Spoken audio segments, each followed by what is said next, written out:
are the assigned group to discuss about the Chapter 8.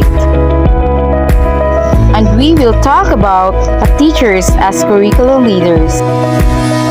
Group 8 members: Dael Geraldine Cabardo, Dilis Reyes Cleofi Asoy, Doler Bibita Paratan, Dumagat Angel Rabong, Idolsa Jolina Hamak, Ilardo Maria Joy Alvarico, Ilumbaring Enrique Paman, Insel Evie Angeline Taloksoy, Squadro Carlo Lacchio, Pajardo Flordelis Labawo.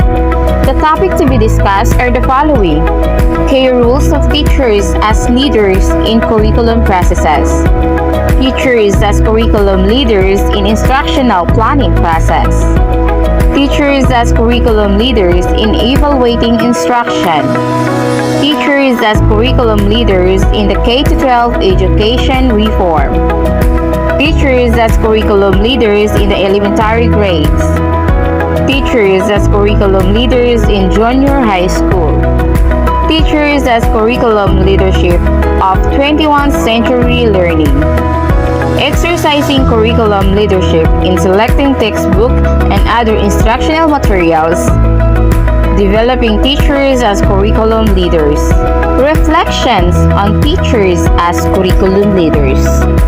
Now, let's not have the first topic that will be given to us by Ma'am Geraldine Dael. Good day, everyone. Before I proceed, let me allow to introduce myself. I am Geraldine Dael, BE Ed 3 Batch 2, Group 8 member. The first who will present our general topic is all about teachers as curriculum leaders.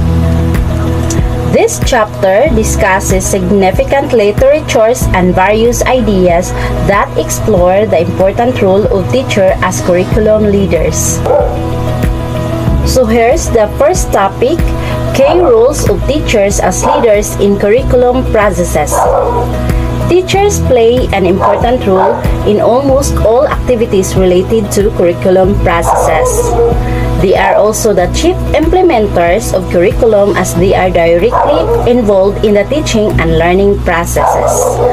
They are catalysts of the development of individuals and societies.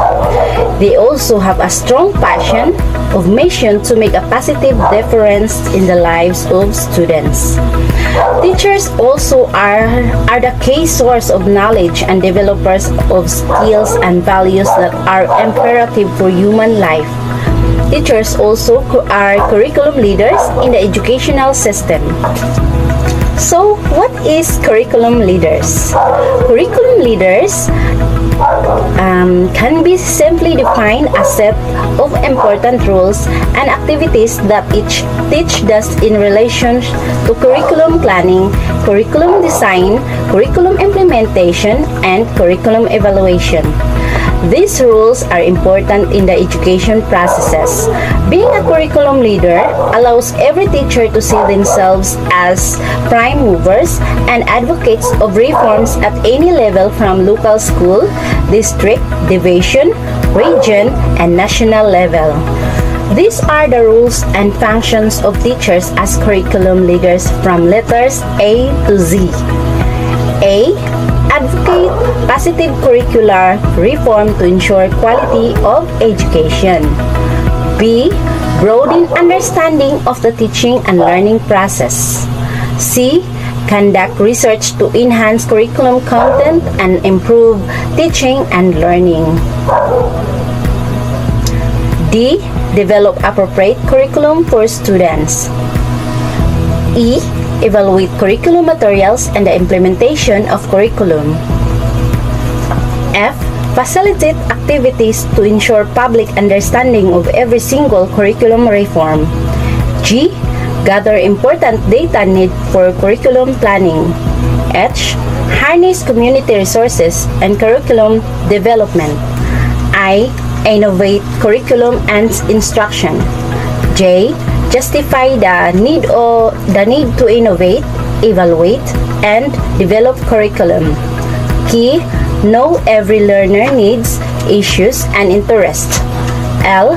Lobby congressional support for bills that are needed for curriculum reforms. M. Manage curriculum implementation and curriculum change. N. Nurture creativity and critical thinking in the curriculum. O. Orient teachers, students, parents, and other stakeholders on the new curriculum. P. Provide updated knowledge on the subject we teach. Q. Quality acceptable curriculum ideas and theories. R. Reflect on different researches that influence the curriculum. S. Select appropriate instructional strategies, method, and approaches. T. Train teachers who will implement the curriculum. U. Understand implications of social issues and social changes in the curriculum. V. Validate the contents of the curriculum. W. Win support from stakeholders and government on needed curriculum reforms. X. Closing out bureaucratic barriers to curriculum implementation. Y. Yearn for quality education through a relevant and responsive curriculum. Z. Zero out relevant and erroneous curriculum content and materials. The task of teachers as curriculum leaders may seem to be very ideal and overwhelming, considering the fact that teacher education in this country needs major reform. However, time is changing so fast and schools cannot wait and simply respond to the needs of the society. That's all about key roles of teachers as leaders in curriculum processes. So, let's move on to the next reporter. Good day, everyone. I am Cleophie de los Reyes, a BEd 3 Batch 2. I belong to group number 8. My topic is about teachers as curriculum leaders in instructional planning process. So before we proceed to the discussion, I will give you first the meaning of curriculum and instruction. So the meaning of curriculum, it refers to the lesson and academic content that taught in schools or in specific courses or program. Instruction, it is the transfer of learning from one person to another person. According to Olivia, Ornstein, and Hankins, curriculum and instruction are inseparable. The instruction is part of curriculum process that deals with the implementation of the curriculum. What is curriculum leadership? Curriculum leadership is broader in scope and has more functions compared to instructional leadership. The instructional leadership is one of the functions of the curriculum leaders. What is instructional leadership? So instructional leadership is always associated with the school administrators, particularly the school principals and the school heads. Mark Ewan pointed out that instructional leaders must be knowledgeable about learning theory, effective instruction, and curriculum. These are the functions of instructional leadership and curriculum leaders. Supervise the implementation of curriculum and academic standard, promote school culture and climate conducive to teaching and learning, communicate the philosophy, vision, and mission of the school, train teachers and school staff, lead the development of purchase or instructional materials, prepare the school budget for instruction, observe classes of teachers, check assessment tools, exams, and authentic assessment. Reiser and Dex model. Develop an instructional planning model that presents a very logical sequence of instructional planning. Reiser and Dex model, the teachers need to ensure that the curriculum standard and competencies as reflected in the instructional goals are implemented carefully. Reiser and Dex instructional planning model. First, motivation. Second, presentation of objectives. Third, recalling prerequisites, skills, and knowledge. Fourth, presentation of information and examples. Fifth, practice and feedback. Sixth, summary. And the last one is assessment. In this lesson, the teacher may use several teaching strategies and learning activities in each procedures to ensure the success of instruction. Second, teacher need to respond to the learning needs of the students and align their teaching styles. Third, instructional media and other instructional materials also play an important role in instruction. Fourth, implementing instruction includes actual teaching and learning processes. And the last part of process is revision of instruction. In this process, the teacher will use the result of students' assessment in revising instruction. Teacher as curriculum leaders need to know how to utilize assessment in improving classroom instruction. That's all and thank you.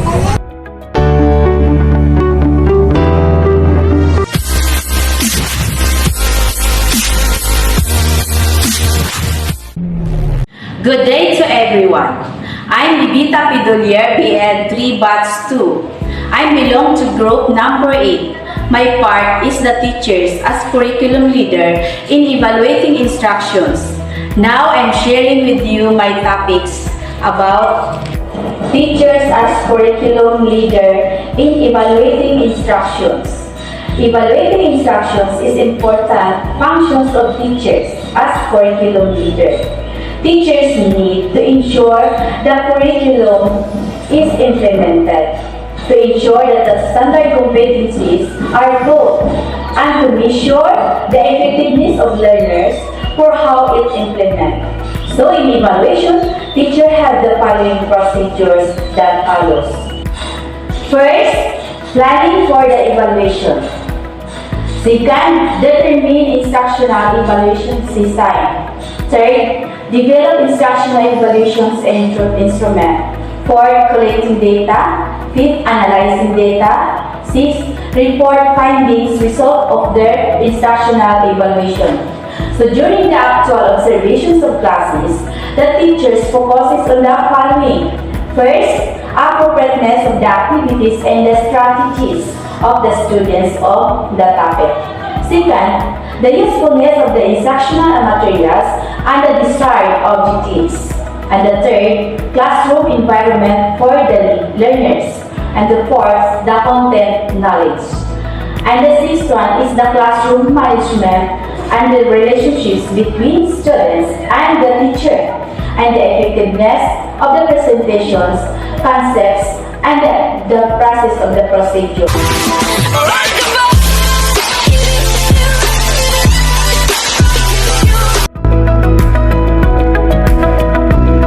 Hello everybody, I am Angela Dumagat of BEd 3 Batch 2. I am one of the member of Group 8 and our topic is all about teachers as curriculum leaders. And my part is all about teachers as curriculum leaders in the K-12 education reform.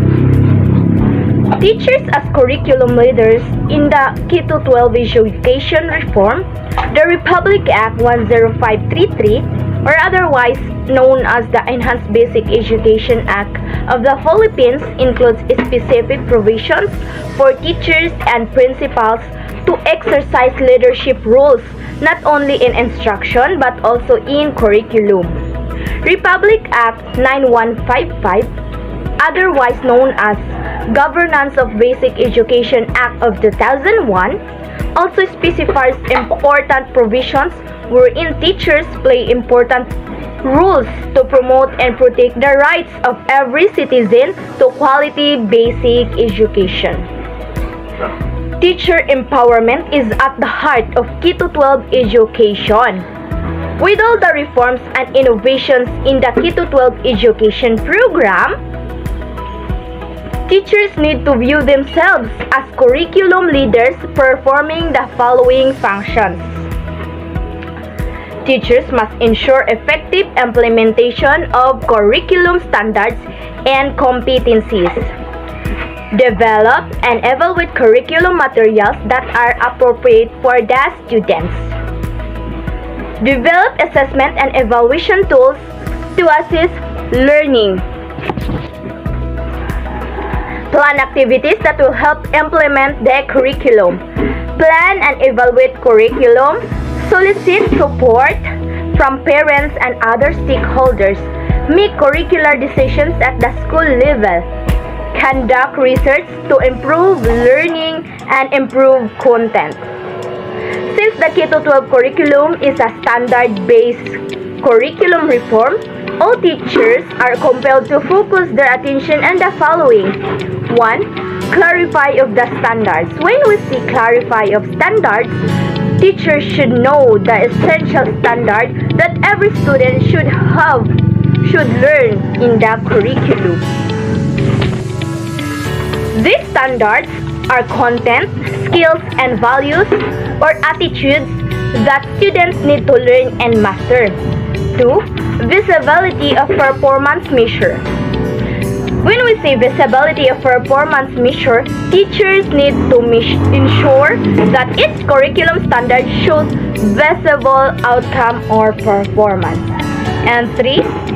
Consistency of communication. When we say consistency of communication, teachers should effectively communicate the standards to all students.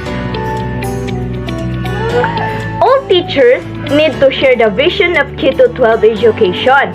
They need to continuously improve their mastery of the subjects and disciplines that they teach.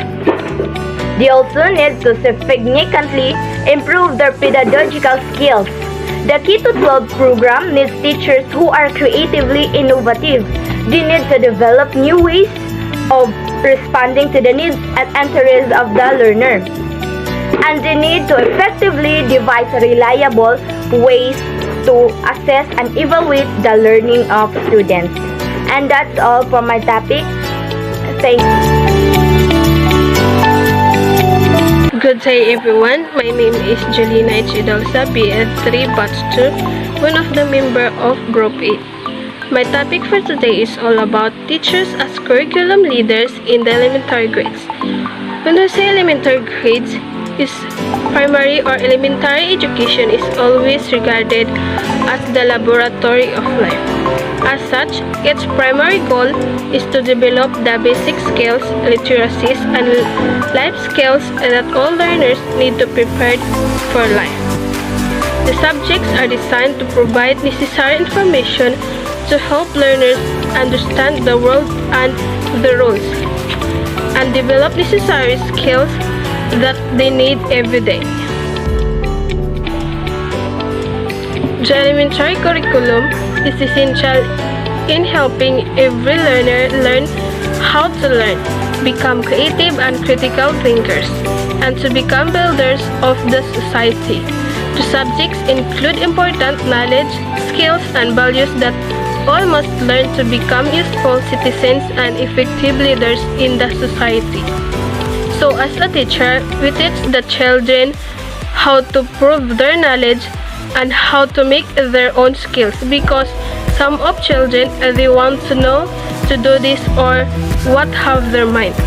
We must prepare if we teach them, because children they have a lot of questions. Especially the elementary curriculum will expose learners to the knowledge embedded in each subject. This knowledge contains history of people and society, cultures and values, life skill, communication through language and other forms, thinking skills, quantitative reasoning, and basic understanding of the natural and physical world. Teachers as curriculum leaders in elementary level are starting to mold the mind and character of the future leaders and citizens of the world. Their role as curriculum leaders requires them to develop curriculum that will facilitate the development of the mind, body, and character of the student. Teachers will need to present knowledge in the classroom or through alternative learning in dynamic and innovative ways, requiring new types of instructional materials, new technology, and new pedagogies. Teachers as curriculum leaders are researchers. They study carefully how children learn, discover new ways of teaching and learning, and discover new relevant information related to the subject they teach. They also explore various ways of how to effectively assist learning. Teachers expose their students to integrative learning in the elementary grades. They teach students to see the connection between and among subjects and see their application to everyday life. Teachers as curriculum leaders are empowered to design a new learning environment that celebrates diverse ideas and learning styles. They utilize technology effectively in teaching, and they make decisions on curriculum content. And that's all. Thank you. For this discussion, we will going to discuss the teachers as curriculum leaders in junior high school. I am Maria Joy Alvarico Ilardo, a third-year BEd student from Philippine Advent College, Sindangan Campus. Your reporters for this topic. Teachers as curriculum leaders in junior high school.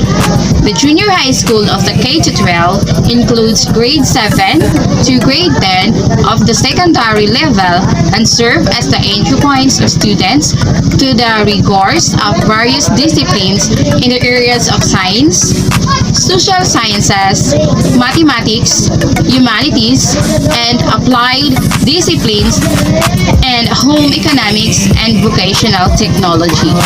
The curriculum of junior high school. First, follows the spiral curriculum design, enable the learners to see the seamless connections of one topic to another at the horizontal and vertical levels. Second, spiral progressions of content is observed in the scope and sequence of the curriculum.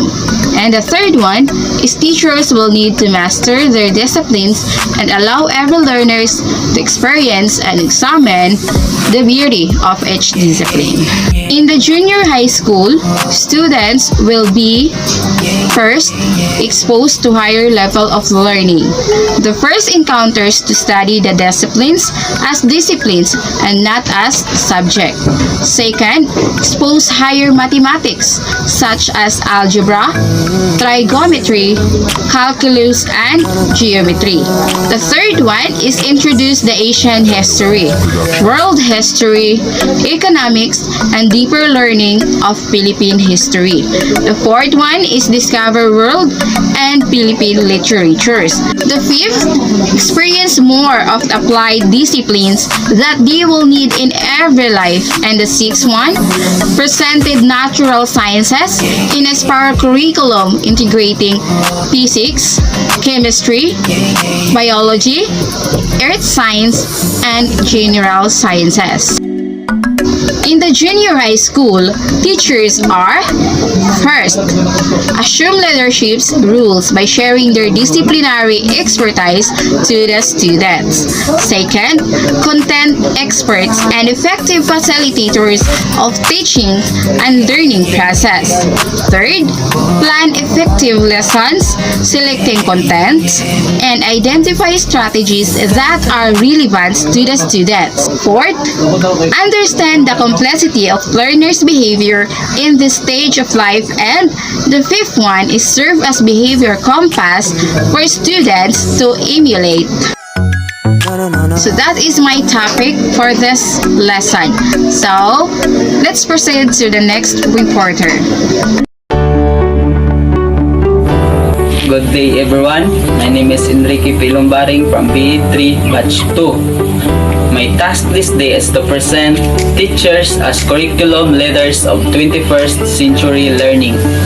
The 21st century is marked with various changes and challenges brought by forces like globalization, changing individual and social value system, economic situation, political issue, cultural diversity factors, massive influx of information technology, environment issues, and the increasing amount of information made available to the public.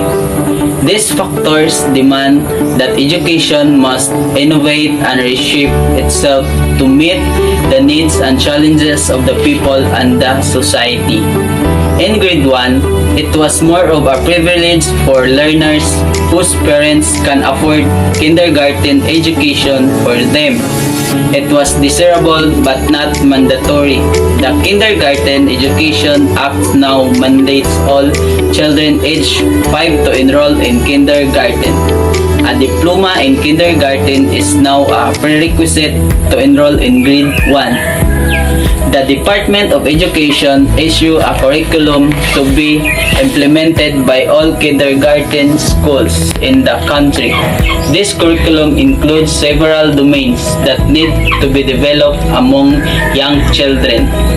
The kindergarten curriculum includes the following areas. First, values education. Second, physical health and motor development. Third, mathematics. Fourth, understanding of the physical and national environment. Fifth is the sensory perceptual motor development. Sixth is social and emotional development. Seven, understanding of the social environment. And the last one is the language, literacy, and communication. The new kindergarten curriculum needs teachers who are highly trained in handling young children behaviors and in guiding them towards learning.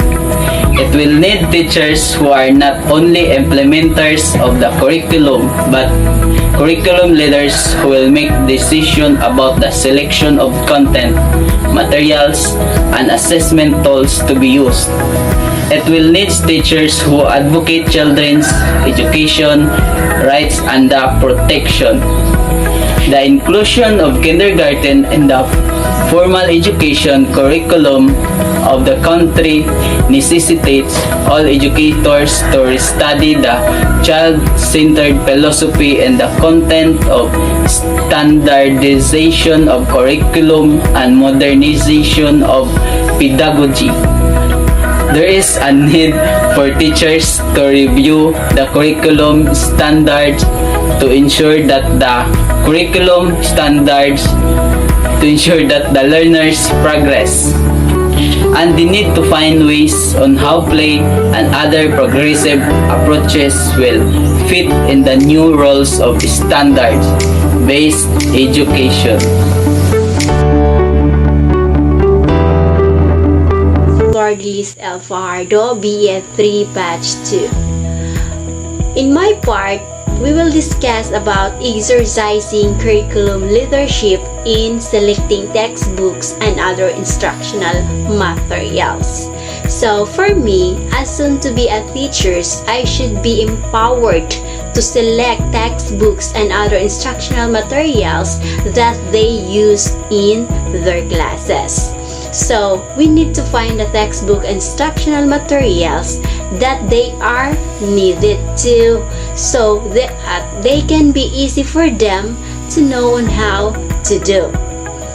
In the year of 2015, the Department of Education developed a framework for developing and selecting textbooks and instructional materials. The framework prescribes that all textbooks and instructional materials are: the first one is about aligned to the K-12 curriculum. It says that the textbooks and other instructional materials should follow the curriculum standards and competencies prescribed by the K-12 curriculum. So, if we say competency prescribed by the K-12 curriculum, the instructional materials and the textbooks should be follow what the curriculum are. The second, about contain expert system of knowledge.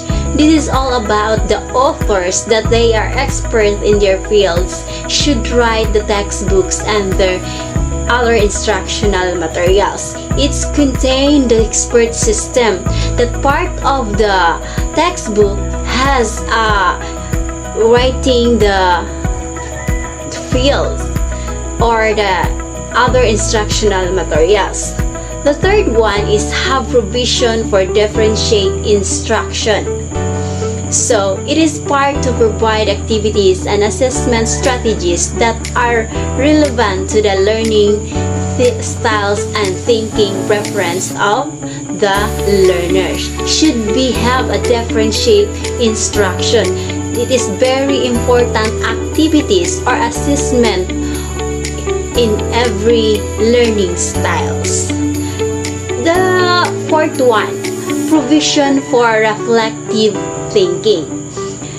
This part is the instructional materials and textbooks should engage the learners to develop deeper understanding of the lesson, which is the critical, the creative thinking, and encourage to reflective thinking, so that the instructional materials and the textbook should be engaged to them, to all the learners, to understand what the lesson are. The last one is about the provision for parental and community involvement. This is about the textbooks that instructional materials should encourage the parental and community involvement. That one of them is that instructor materials should have a parental community involved. That's all my topic, that all about the exercising curriculum leadership in selecting textbooks and other instructional materials. Thank you and God bless. Good evening everyone, this is Florgis L. Fajardo, BE3 Batch 2. In my part, we will discuss about exercising curriculum leadership in selecting textbooks and other instructional materials. So for me, as soon to be a teacher, I should be empowered to select textbooks and other instructional materials that they use in their classes. So we need to find the textbook instructional materials that they are needed to, so that they can be easy for them to know on how to do. In the year of 2015, the Department of Education developed a framework for developing and selecting textbooks and instructional materials. The framework prescribes that all textbooks and instructional materials are: the first one is about aligned to the K-12 curriculum.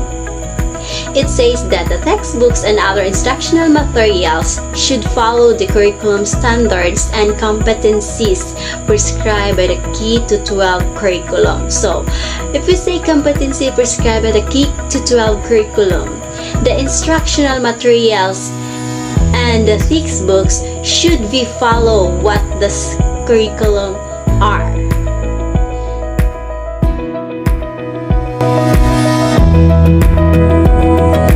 Good day everyone, by the way, I'm Carlo Escuadro from BED 3 Batch 2. Our topic is teacher as curriculum leaders, and my part is developing teachers as curriculum leaders. Curriculum leaders are trained and developed. They are products of different in-service and pre-service teacher education program. They also develop their skills from their teaching experience and encounters with great teachers. They are products of mentors, and they are formed by supportive professional work environments. There are few important factors that needs to be considered in the development teachers and curriculum leaders. First, the empowerment. Empowerment is a teacher's need to be empowered to make important decisions, solving problems, take actions and innovate in their own schools and classes. Second, efficient system. Teachers need to work in an efficient working environment. They need to be part of a system that is collaborative, professional, and effective. Third, mentoring system. Mentoring system teachers, especially the neophyte teachers, need mentoring from effective and model mentors. Fourth and the last one is administrative support. At any levels, teachers will need to be full support from the administration, especially when they want to innovate or develop goods program from the schools and for the students. That's all, and thank you, and God bless you all.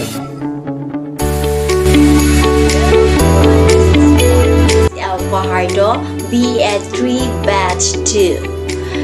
In this video is the continuation of the report of our group all about teachers as curriculum leaders. So in my part, we will discuss about the reflection on teachers as curriculum leaders. So in teachers as considered curriculum and instructional leaders in various levels of education. So as a curriculum leaders, they perform different nodes and functions that are essential in planning, design, development, implementation, and evaluation of the curriculum. So there are parts of the reflection from the teachers as curriculum leaders. Letter A. They provide technical support in curriculum planning. So if we say technical support, so it helps people who have problems using computer. Letter B. They design curriculum from basic education to higher education. The design of curriculum should be easy to the basic education to the higher education. Letter C, they help develop the curriculum content and activities including assessment tools. Helping is very important to our curriculum in activity and assessment tools. Letter D, they implement the curriculum in various capacity as administrators or as classroom teachers. Letter E, they help evaluate the curriculum that they should know on how to evaluate the curriculum. The last is F, they introduce curriculum innovation. That is part of the reflections of teachers as considered curriculum and technical instructional leaders. The next is about instructional leadership, one of the function of the teachers as curriculum leaders. There are the following. One of these, letter A, is supervise the implementation of curriculum and academic standards. Letter B, promote a school culture and commute conducive to teaching and learning. Letter C, communicate the philosophy, vision, and mission of the school. Letter D, train teaching or teachers and school staff. Letter E, lead the development or purchase instructional materials. Letter F, prepare the school budget for the instruction. Letter G, observe classes of teachers. Last is H, check assessment tools in exams and authentic assessment of the teachers. So these are the following that the instructional leaders of one of the functions of teachers as curriculum leaders. That's all my topic. Thank you.